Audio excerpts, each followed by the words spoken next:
Bonjour et bienvenue sur Les Montagnes TV. Aujourd'hui, nous sommes avec Monsieur Jacques Grandchamp, candidat à la mairie de Publier, avec la liste Unis pour Publier Amphion. Pourriez-vous vous présenter, s'il vous plaît, en quelques mots? Bien volontiers, bonjour. Je m'appelle Jacques Grandchamp, je suis né à Tournon-les-Bains le 28 août 1953. J'ai donc 66 ans. J'ai effectué toutes mes études, primaires, secondaires à Tournon-les-Bains. Ma famille est originaire de Marin, mes grands-parents vivaient à la ferme de Marin.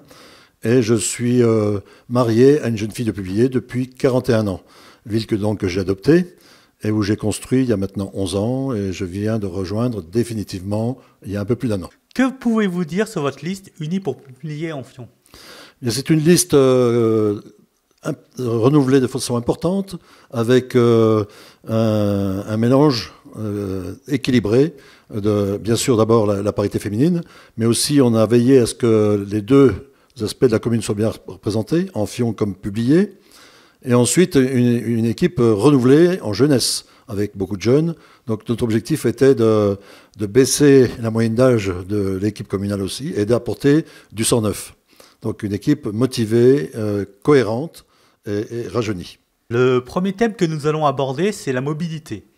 Alors le CEVA, la traversée d'Amphion, ou encore la circulation intense des poids lourds sur la commune, quelles sont vos propositions pour aider les gens à se déplacer?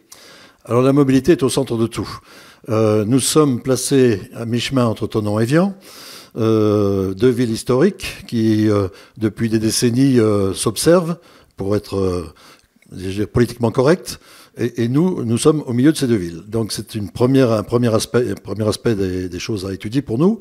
Et ensuite, nous avons deux entités, Publier Amphion, séparées physiquement par un grand talus, une voie ferrée. Des problématiques de circulation. Donc ces problématiques n'ont hélas pas été prises en compte suffisamment tôt. On a fait beaucoup de constructions, de bâtiments. Et aujourd'hui, nous avons les effets du manque d'infrastructures qui accompagne d'ailleurs une insécurité routière puisque les réseaux ne sont pas adaptés au flux de circulation.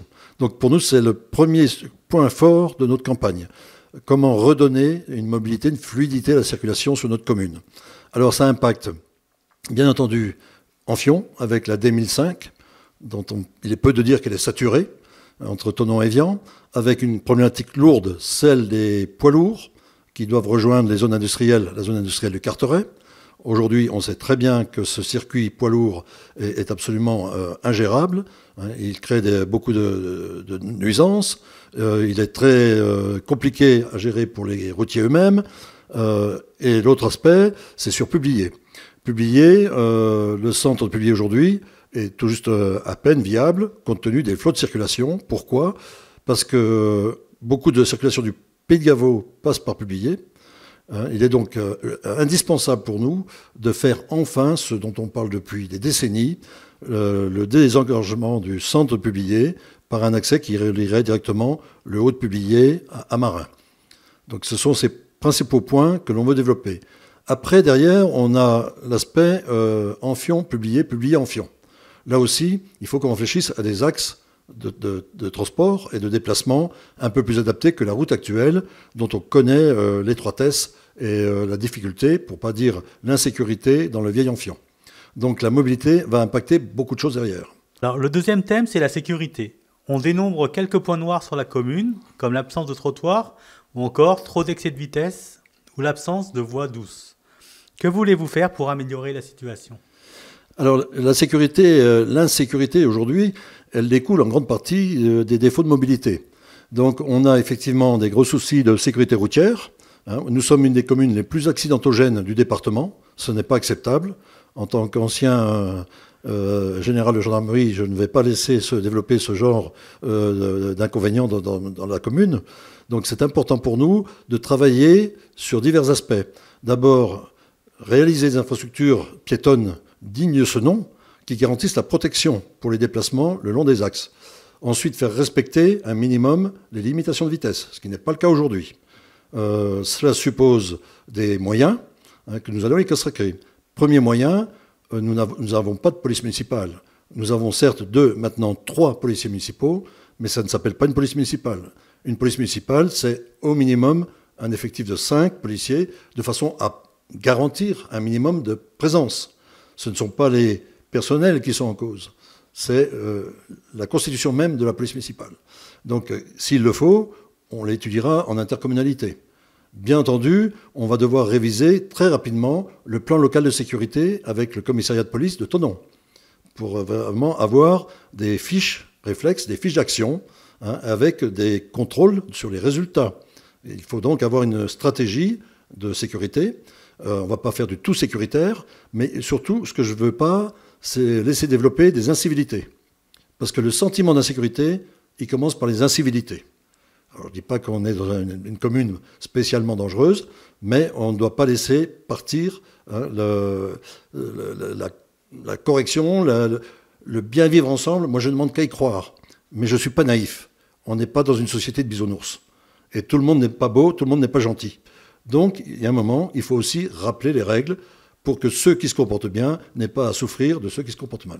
Le troisième thème, l'environnement. De plus en plus de personnes sont attentives à l'environnement. Avez-vous dans votre programme l'intention de faire progresser ce sujet ? Alors, l'environnement, il est consubstantiel de la commune de Publié-en-Fion. On est quand même dans la zone privilégiée, le secteur privilégié des eaux d'Évian, avec l'impluvium, etc. Donc, je veux dire, intrinsèquement, la commune, elle est sensibilisée à l'environnement depuis toujours. Alors, l'environnement, moi, je milite d'abord pour des mesures très concrètes, du pratique tous les jours, pas de l'environnement idéologique. Bien sûr que le réchauffement de la planète nous préoccupe tous. Mais ce n'est pas à ce niveau-là que je vais me placer. Ce que je veux, c'est voir sur la commune ce qu'on doit faire.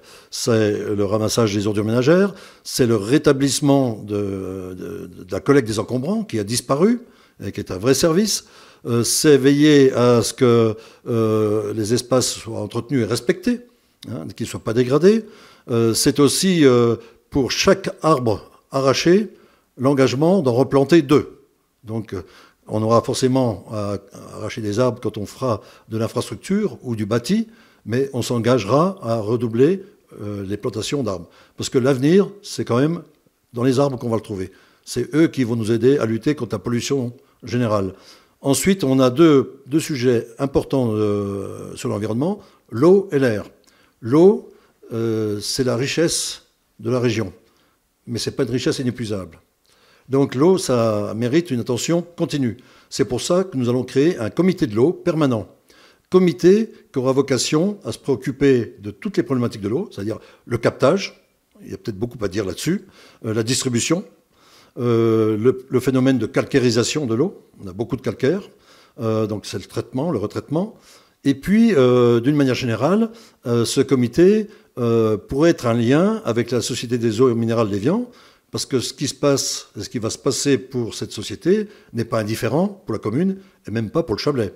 Donc c'est important qu'on soit attentif et qu'on apporte aussi nos réflexions, nos idées hein, à cette société qui fait vivre le Chablais depuis des décennies.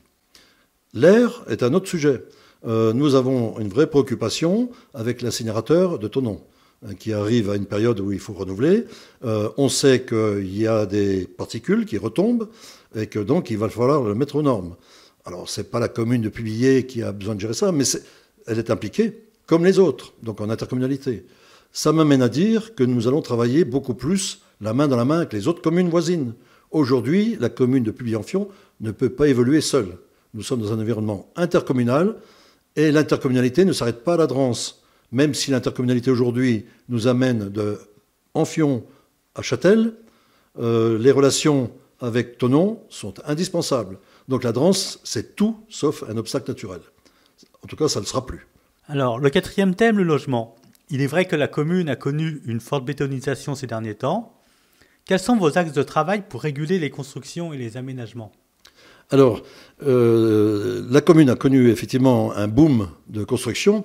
Cela résulte aussi de choix qui ont été faits il y a quelques années en arrière, qui ont conduit à un bras de fer avec la préfecture de Haute-Savoie, hein, et donc le placement en carence de la commune de Publié-en-Fion. Donc, ce qui n'est pas une situation satisfaisante. Et évidemment, cela a conduit à des choix brutaux, on va dire, et en tout cas qui marquent les esprits. Donc effectivement, on a une poussée du béton, et un des thèmes de la campagne aujourd'hui, c'est non au béton. Alors je comprends ce slogan, je comprends cette préoccupation, je comprends les inquiétudes, d'autant plus que les infrastructures n'ont pas suivi. Donc quand on construit du logement social au pourcentage de ce qu'on nous demande l'État, ce qui est normal, on doit se préoccuper aussi des infrastructures, des moyens pour la scolarité, enfin tout ce qui va avec. Et donc il faut avoir une vision globale du problème et ne pas découvrir, une fois qu'on a fait 3 barres d'HLM, qu'il faut passer une route. C'est un peu tard. Donc c'est ce qu'on voudrait arriver à réaliser. Et aussi, puisque maintenant la commune a fait à son corps défendant un effort très conséquent pour atteindre les 25% de logements sociaux, c'est d'essayer de ralentir maintenant le taux de développement. Il y aura encore du développement. Toutes les communes avoisinantes continueront de se développer, puisque nous sommes attractifs, bien sûr. Toute la région est attractive. Mais un développement lissé dans le temps. Et surtout un développement qui prenne en compte tout ce qui va avec, toutes les à côté qui sont indispensables. Très bien. Je vous remercie beaucoup pour cette interview. Je vous en prie. Merci beaucoup. Merci.